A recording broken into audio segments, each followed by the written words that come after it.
Vamos a charlar con la legisladora provincial Lorena Macher, quien es presidente del bloque de la Unión Cívica Radical en la provincia de Río Negro. ¿Qué tal, Lorena? ¿Cómo estás? ¿Qué tal? Buenos días. Muchas gracias por el espacio y un poco, la verdad, felicitarte por hacerlo federal. Porque, digamos, a veces nosotros las provincias del interior, en los espacios de comunicación nacional, no somos tan tenidos en cuenta. Así que, bueno, desde ya muchas gracias. No, por favor, para nosotros es un placer conocer todas las voces de las distintas provincias del país. Bueno, la semana tuviste bastante repercusión hacia una frase muy relevante que hablabas que ni el gobierno nacional anterior ni el actual respetan los recursos naturales. ¿Qué nos puedes ampliar? Bueno, principalmente decir que las concesiones de las hidroeléctricas en nuestro país se dieron en los 90, mucho antes de la reforma constitucional del año 94. No tuvieron presente, digamos, lo que en aquella constitución quedó claramente expuesto en el artículo 124, donde dice que los recursos son de las provincias, ¿no? Por lo tanto, en la nueva renovación de esas concesiones, teníamos la oportunidad de reeditar, primero de que las provincias recuperen el rol protagónico en el uso de los recursos, y además ver de qué manera nosotros podemos aprovechar también ser dueños de esos recursos, más allá que obviamente lo compartimos en todo el territorio nacional. Nos pasó específicamente en nuestro proyecto en el año 2020, pensábamos en que debía haber un proceso de transición, y en ese proceso de transición que las provincias que generan los recursos tuvieran algún beneficio, digamos, de tenerlos, ¿no? En este caso, la producción de energía.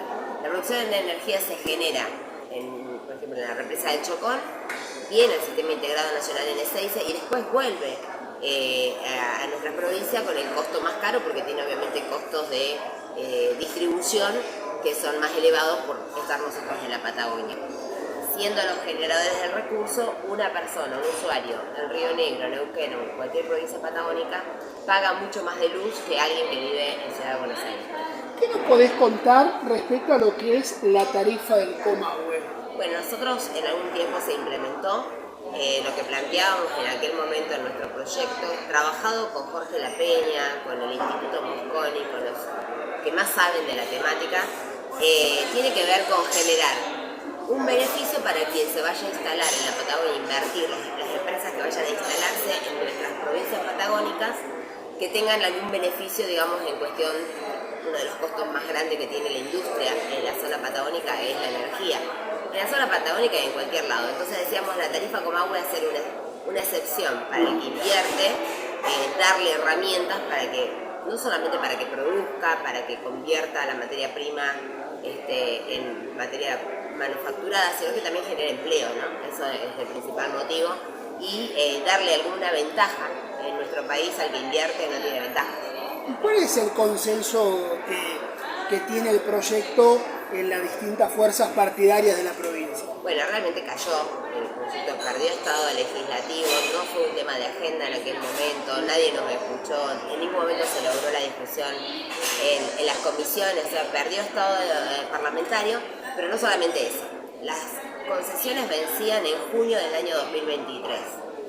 Nos llegó el tiempo de vencimiento y lo que hizo el gobierno anterior fue prorrogarlo sin más, sin darle participación a las provincias, lo mismo que sucedió ahora hace unos días, donde el gobierno nacional actual, de Milei, le dio prórroga automática por 6 meses, sin ningún tipo de discusión, sin ningún tipo de mesa de diálogo, donde la concesionaria y los estados provinciales tuvieran mínima participación del Estado actual.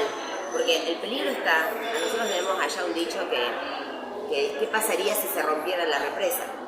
Si no tiene el mantenimiento adecuado, podría generar una grave inundación en toda nuestra región, inclusive hay manuales de contingencia en caso de que eso ocurriera, hacia dónde tiene que ir la gente, porque lo que contiene el lago artificial Ramos Mejía, que es producto de la represa del Chocón, el caudal de agua que tiene sería realmente catastrófico si pasara algo. Bueno, por supuesto que eso está muy chequeado, los sistemas de seguridad están garantizados, pero ¿qué pasaría si no?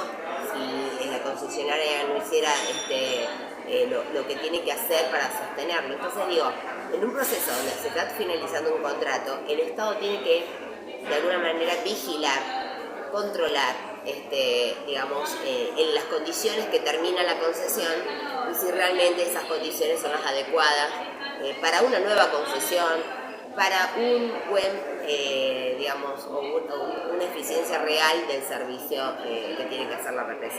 Ahí lo acabaste de mencionar al flamante presidente de la Nación, Javier Milei. En estos días, en esta zona, en el Congreso de la Nación, se está discutiendo arduamente lo que es el DNU. ¿Qué nos podrías contar vos del mismo que puede llegar a perjudicar a lo que es la Patagonia, haciendo hincapié en lo que es Río Negro y sobre todo lo que es la cuestión de la pesca? Bueno, en general, en un primer momento creo que el DNU venía a avasallar principalmente con la República, ¿no? Porque se desconocía el rol del Congreso, venía el presidente a tomar una atribución con facultades de modificar leyes que no le son delegadas, que constitucionalmente no están encuadradas en nuestra Constitución. Y creo que lo que sucedió posteriormente con todo lo que se dio después del DNU, la ley ómnibus y demás, la parte positiva te voy a decir primero, que es que la discusión se está dando en el Congreso y que lo que empezó como una cosa enorme, de un montón de cosas por modificar, realmente creo que el radicalismo hizo mucho en ese aspecto, con el famoso semáforo, donde habían cosas que claramente el radicalismo no iba a acompañar, cosas que si se modificaban el radicalismo podía acompañar y cosas que estábamos de acuerdo. Bueno, en ese marco creo que termina surgiendo el último dictamen. Obviamente hay mucho que todavía tenemos por acordar que no nos parece como partido, pero me parece que principalmente se escuchó la participación de nosotros, de los dirigentes provinciales, de los gobernadores, de los intendentes, y mucho se logró modificar. Pero específicamente en lo que vos me decís de la pesca, desarmar el Consejo Federal, donde las provincias tienen una voz y tienen la incidencia para generar las políticas públicas que hagan que esta producción, esta economía regional, que significa para Río Negro, tiene una incidencia muy importante en Río y todas las provincias costeras, realmente desarmar lo que genera principalmente es que las decisiones se tomen en Buenos Aires, quizás por gente que está detrás de un escritorio y que no entiende lo que nos pasa, o lo que pasa con la pesca artesanal, con la pesca industrial, con el resultado de eso. Las familias en mi provincia, por ejemplo, una localidad que se llama San Antonio, prácticamente esa localidad mueve su economía con la pesca. Entonces, realmente si no se iba para atrás con la disolución del Consejo, Río Negro perdía voz en lo que tiene que ver con la materia pesca, ¿no? Sí. Y eso es muy grave, se avasalla el federalismo. Sí, lo mismo ocurrió también en ese sentido con el municipio de Mar del Plata, cuyo intendente Guillermo Montenegro estuvo reunido con el ministro del Interior, muy preocupado, incluso el senador provincial Maximiliano Albad del UCR se han expresado muy preocupados por el tema que vos decís de la economía regional, sobre todo, y cómo afecta a lo que es el pequeño productor, ¿no? Lo que es la economía diaria. Aparte, un dato no menor que vos acabás de describir, la particularidad que tienen ellos a la hora de concebir lo que son la división de poderes, ¿no? Y el federalismo. Y el federalismo. Porque todo lo que está planteado en ambos proyectos, mucho habla de un país centralista. Realmente vamos a volver cada vez más real esa frase de que Dios está en todos lados pero atiende en Buenos Aires. Muchos intendentes, gobernadores ocupados en sus gestiones no pueden estar permanentemente en Buenos Aires explicando qué ocurre a lo largo de nuestro territorio. La Argentina es un país diverso. Inclusive podría mencionar en mi provincia, el territorio es diverso, tenemos distintas economías regionales y que genera distinta idiosincrasia para quien vive en un lugar o en otro. Imagínate que esa diversidad, ese pluralismo y esa distinta geopolítica que debe tomarse en cada región, realmente desde Buenos Aires no todo se puede resolver. Hay cosas que son en territorio y perder el federalismo creo que es llevarnos casi a discusiones que son del 1800. Realmente estoy preocupada de ese avasallamiento y como te decía al principio, veo en positivo que más allá de esos discursos que son tan motosierras con todo el federalismo y la república, veo que en realidad el Estado está funcionando. El Estado está funcionando porque hay trabas que el presidente Milei tiene que respetar esos límites de que las discusiones se dan en los ámbitos que se tienen que dar, como en este caso se está dando en el Congreso.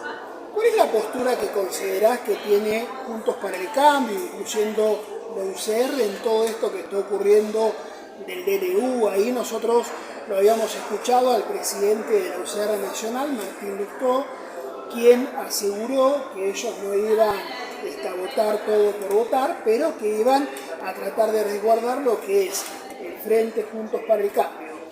En eso uno ve que algunos diputados han votado el dictamen, otros no.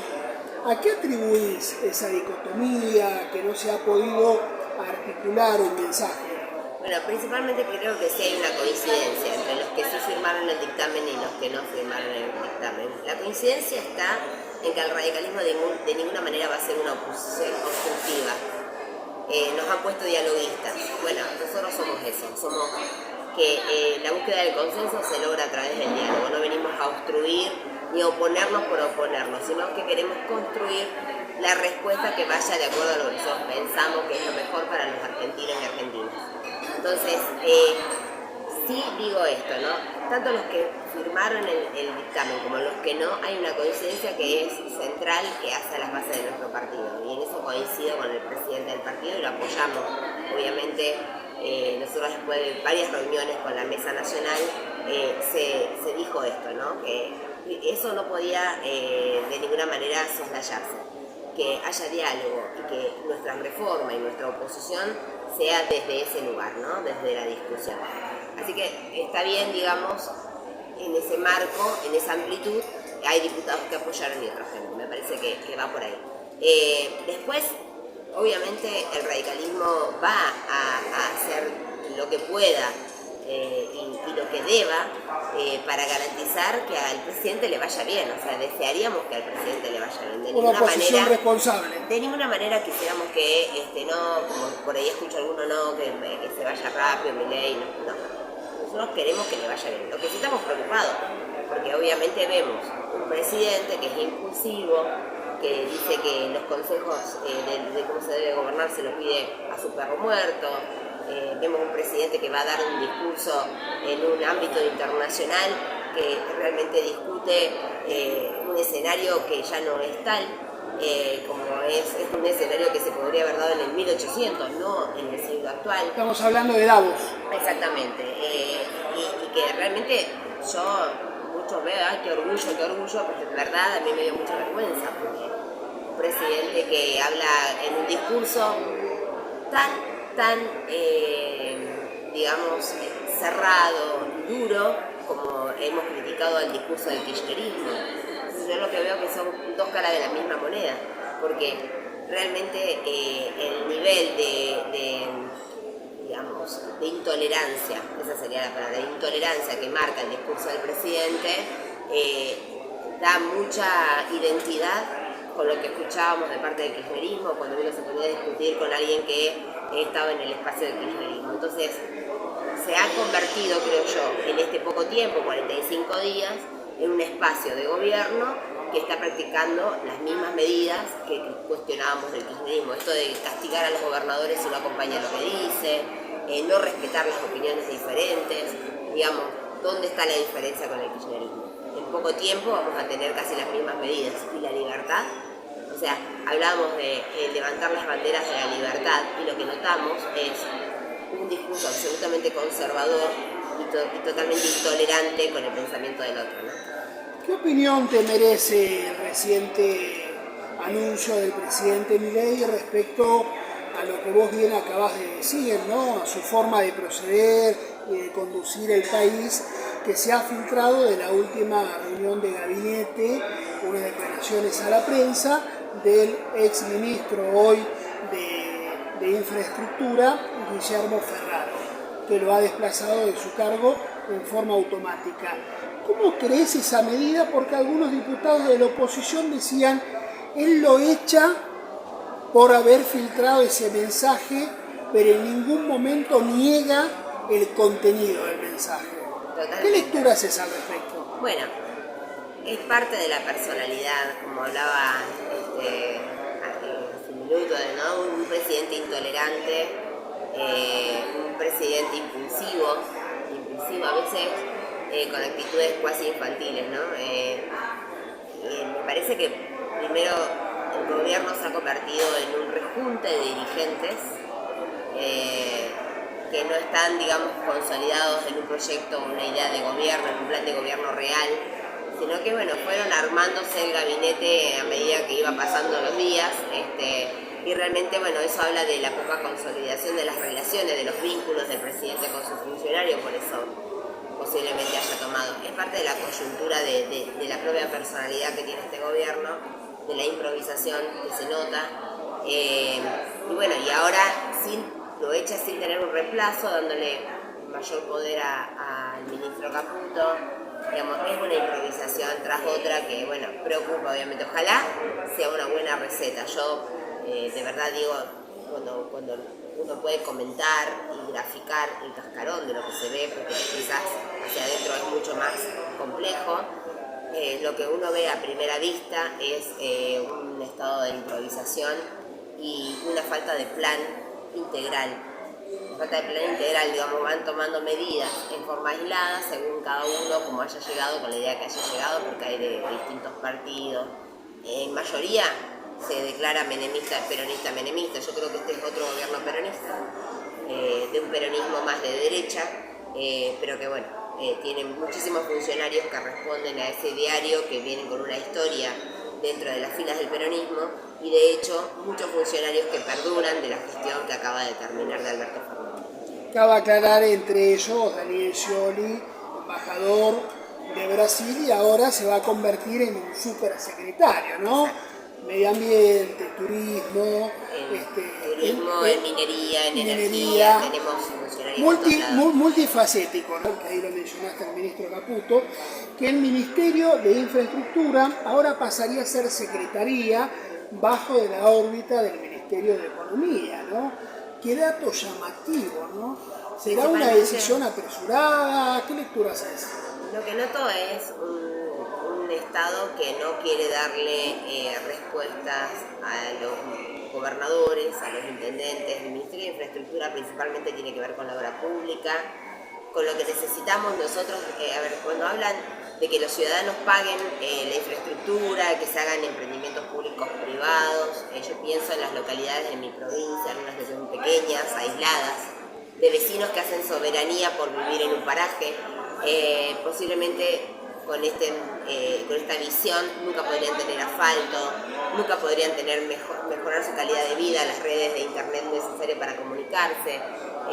Pienso que la infraestructura es casi una cuestión esencial del Estado para poder brindar equilibradamente, para generar justicia entre el que vive en una ciudad grande al que vive en un paraje o tiene un puesto de animales quizás cercano a la frontera, donde fuere. No va a tener la posibilidad de tener la infraestructura, porque realmente lo que uno nota es que se busca un Estado que se achique y que sea mero observador. Y por lo menos nosotros, nuestro pensamiento siempre histórico del radicalismo es pensar en el Estado justo, tampoco el Estado grande que se mete en todo como lo pensaba el kirchnerismo, pero tampoco este Estado casi ausente, donde si a vos te tocó nacer en la pobreza, jodete, y si no te la podés arreglar, no tenés las habilidades para salir adelante, no vas a hacerlo, digamos. Me parece que tiene que haber un Estado presente en lo justo, en lo necesario, que no invada la vida de la gente, que respete sus libertades, pero que también genere esa cosa de igualdad de oportunidades, ¿no? Bueno, me preocupa el futuro de esos conceptos, porque veo que el presidente mismo ha dicho que la justicia social ha sido un gran flagelo o la desgracia de la democracia. Bueno, yo creo que la justicia social es un norte que nosotros, por lo menos los radicales, siempre debemos decidir. Por último, Lore, agradeciéndote mucho en conversar con nosotros, me gustaría saber cómo viene la temporada turística en la Patagonia. ¿Cómo viene? La temporada empezó tímidamente, parecía que iba a ser una temporada muy floja y fue creciendo. Digamos, por ejemplo, nosotros tenemos allá toda la zona de la cordillera y la zona de la zona atlántica, las grutas, playas doradas. Y bueno, estuve ya hace poco tiempo hablando con prestadores turísticos. Obviamente no es el público que gasta mucho, pero había mucha gente. Había en ese momento una ocupación de alrededor del 60%, cuando el año pasado había sido del 70 y pico, no era tan grave, digamos, la situación. Obviamente los prestadores debieron ajustar sus precios, eso es lo que está sucediendo bastante. ¿Cómo fijamos los precios? ¿Cómo fija los precios un emprendedor, alguien que produce? Porque los insumos van aumentando diariamente, porque los servicios van aumentando diariamente. Esa cuestión obviamente afecta a la construcción de los precios y posiblemente a que el consumidor tome un parate, digamos, y sea muy precavido a la hora de gastar, porque no sabe si lo que gasta hoy va a ser lo mismo que va a necesitar gastar mañana para sobrevivir. Lo que noto es una clase media totalmente agobiada, una clase media que está angustiada, porque no sabe lo que nos depara, digamos, en la semana que viene en cuestión de precio, alimentarnos, pagar los servicios y demás. Yo creo que esto se va a agravar al momento del inicio de clases, que se hace un gasto extraordinario para las familias que tienen chicos estudiando. Así que bueno, digo, la temporada no ha sido lo mala que se esperaba, por el contrario, creo que ha cefado. Y va creciendo, ¿no? Como que la primera quincena fue más dudosa, con más incertidumbre, y como una segunda quincena de enero, por lo menos en lo que es la zona de la costa y la zona cordillerana, que ha tenido, digamos, un buen caudal en razón, si tomamos en cuenta la situación que estamos atravesando. ¿Y cuál es el trabajo que viene desarrollando desde la gobernación, el gobernador, en ese sentido? Digamos, ¿hay algún tipo de ayuda o algún tipo de acuerdo desde la Secretaría de Turismo Provincial con las distintas entidades del sector? Un gobierno que empieza, ¿no? Como le pasa a todos, este momento de transición, una provincia que fue entregada de manera muy desordenada en lo económico. Nuestro gobernador está obviamente ocupado de ordenar, y obviamente reuniéndose también con los sectores a ver en qué se puede colaborar. Pero bueno, creo que es el año más de planificar o de empezar a presentar los planes de gobierno en cada uno de los sectores, y en ese caso, bueno, ni hablemos que tanto la zona cordillerana como la zona atlántica necesita infraestructura, hablando recién del tema, para desarrollar mejor lo que puede llegar a ser. Creo que la transición nacional no escapa a la transición provincial ni a las transiciones municipales, por lo tanto, bueno, el esquema es vamos construyendo al paso, digamos, ¿no?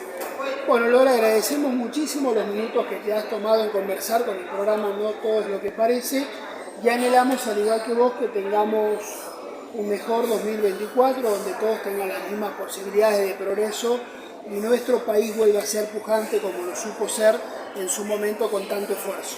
Así es, bueno, deseamos eso, que le vaya bien a los distintos niveles de gobierno, que le vaya bien. En mi caso, el compromiso de trabajar por mis vecinos, por gestionar, golpear puertas y hacer mi tarea legislativa como corresponde, pero también pensando en que soy parte de un partido, que nosotros tenemos que generar siempre el espacio para trabajar sobre nuestras ideas puestas. Yo veo muchos radicales hablando del pasado, digamos, recordando nuestros próceres. Creo que lo que tenemos que hacer de aquí al futuro es construir el presente, ser protagonistas y hacer honor a nuestros próceres, pero con nuestras propias acciones. Te agradezco muchísimo. Muchas gracias.